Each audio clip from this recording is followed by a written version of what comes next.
Magritte was an artist who had previously worked in the advertising industry, and he's someone that really understood the power of a strong image.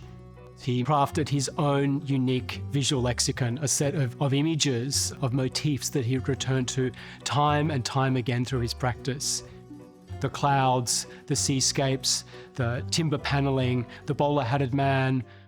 Where other artists in the surrealist movement were interested in the unconscious and the world of dreams, René Magritte was much more interested in the world around him, the reality of every day and the mystery behind objects.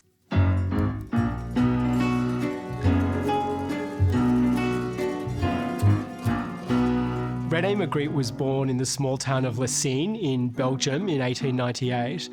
And as a young adult, he made the decision to move to Brussels, where he enrolled at the Academy of Fine Arts, had a very traditional art education, but had this extraordinary discovery of surrealism, which set him off on a great journey of artistic experimentation. And by the end of his career in the 60s, he was probably known as one of the most important figures in surrealism. One of the most famous images that Magritte created was that of the bowler-hatted man, which when he first appeared was a figure that really represented a European everyman.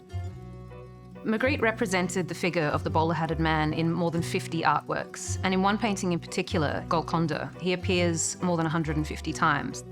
The bowler-hatted man appears to hover in space, almost raining from the sky.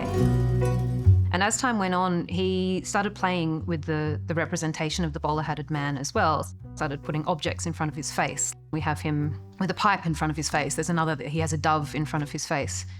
And eventually the bowler-hatted man starts to fade away and becomes just a silhouette. It's just a suggestion of the figure.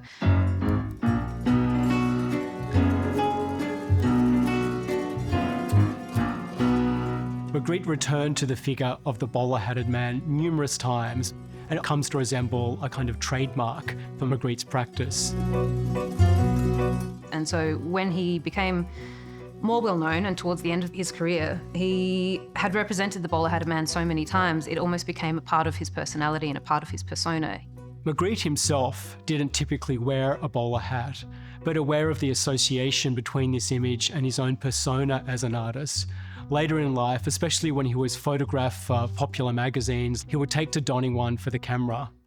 And therefore began performing the figure later in life, almost as a symbol of who he was.